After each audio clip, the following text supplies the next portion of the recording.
Hi, this is Angel Jones. I love great conversations where life's journey is communicated not only through words, but tones and emotions.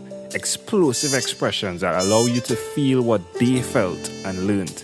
A fool learns only from his own mistake, while the wise learn from their own and from those others have made. Thanks for being here with us.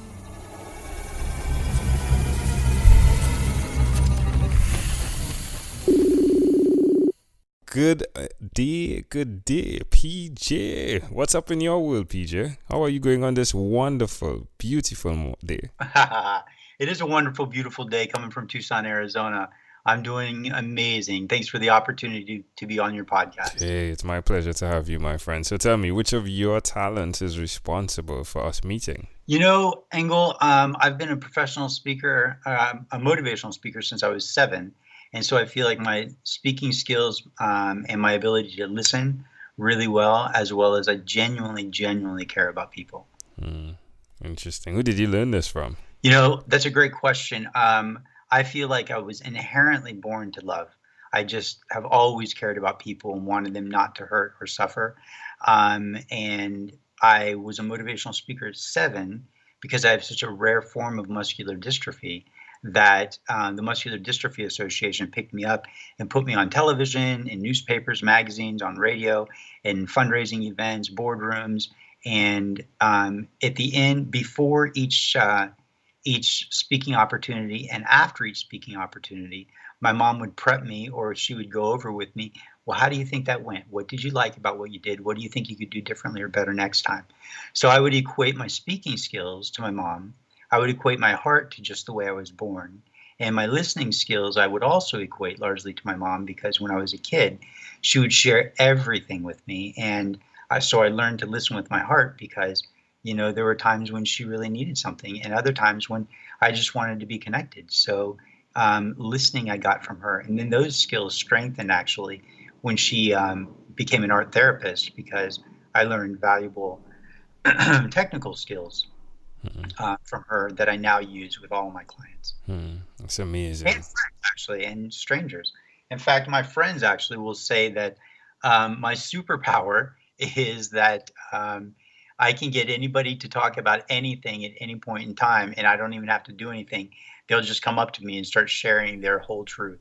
Wow. And it's beautiful. I love it.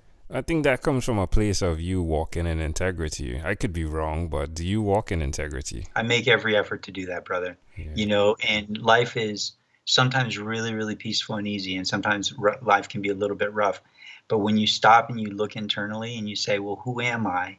And what am I? And where do I want to live from? And what do I want to share in this moment? How do I want to live this moment? We're coming from the deepest core of who we are.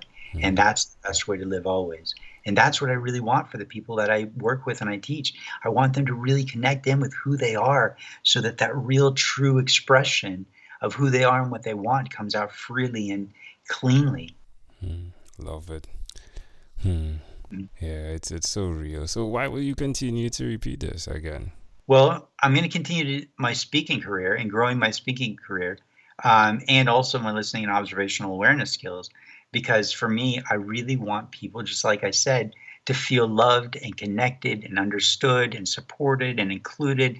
And I want them to realize that they were born for something different than probably where they are right now.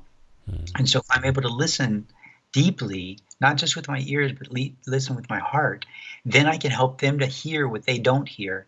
I can help them find out what's stopping them from going where they need to go and want to go and expressing authentically. And by speaking the truth, then I can speak truth into their life and encourage them to become encouraged, or encourage them to be stronger or courageous, to take that next step, to move in the direction that they were really born to move in. And when we move in that light and we move in with that integrity, then all of a sudden, everything becomes free and easy. And all of a sudden, we feel like we're really who we were born to be. And all of a sudden, we feel like we have so much in the world to give to other people. So it comes from really tapping in to the core of who you are. You even said it just a moment ago. That's the real truth. That's the real truth. And if I listen with my heart, then I hear things they don't hear.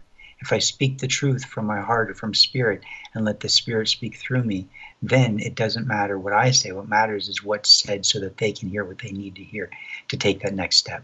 Sweet. Well, share with me one other thing that you've done consistently over the past 3 years, please. Meditate, listen, and love unconditionally, especially those people who are personally struggling and hurt and feeling lost, lonely, afraid, or abandoned. It's really important to me that everybody feels connected. How does that make you feel? Listening and loving. It makes me feel amazing. It makes me feel like I'm God's work, bro.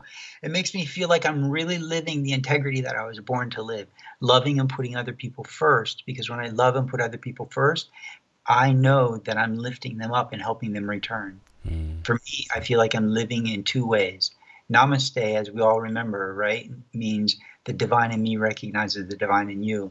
But if we take it one step even deeper, right, when we look at the word shalom from the Hebrew language, everybody thinks the word shalom means peace, as in peace be with you, brother.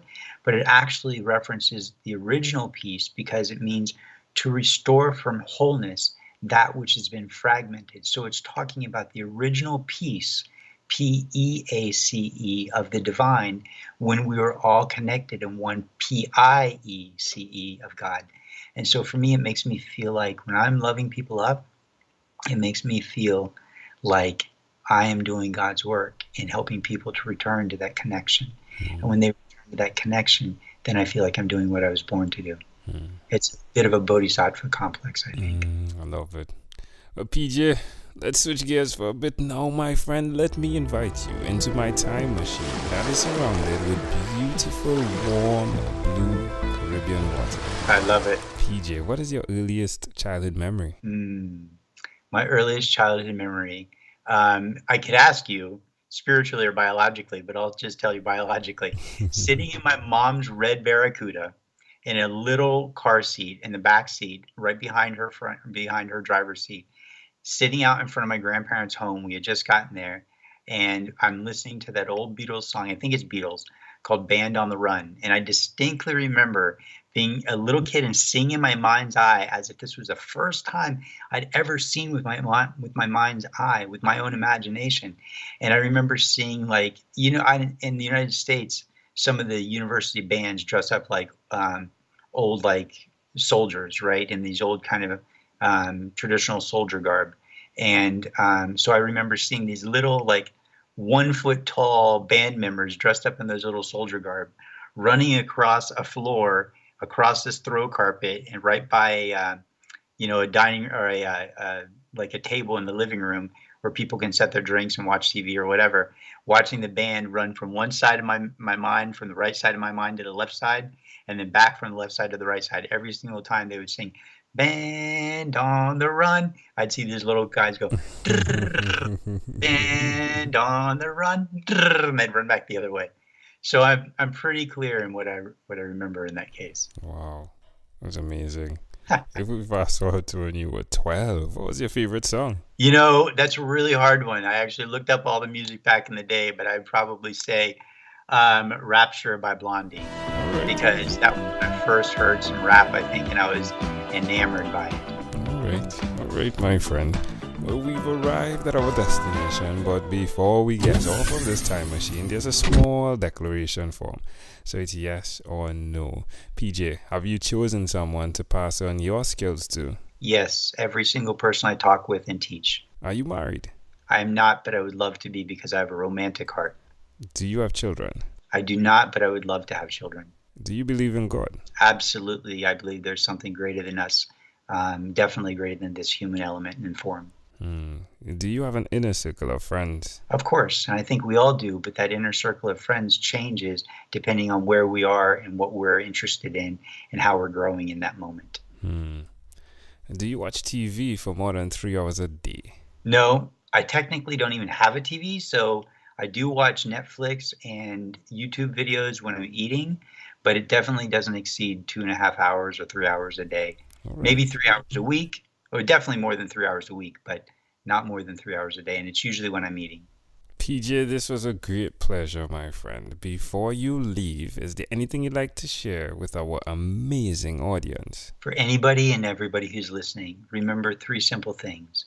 Keep breathing, Keep loving and find that authentic place within you that wants out. Live with your integrity, even if it's scary in the beginning. Trust that inner truth because it's real truth. Love it.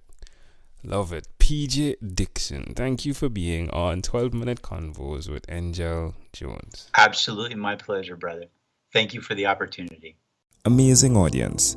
Before you leave, there's one person I'd like to introduce you to, Amanda Jones. She is my wife, and her passion is to educate, encourage, and empower. Hi, I'm Amanda Jones, and I'm a registered nurse. Do you or someone you know have diabetes? According to the International Diabetes Federation, in 2015 worldwide, 415 million people were living with diabetes. Just as that figure is overwhelming, so too can the effects of diabetes be.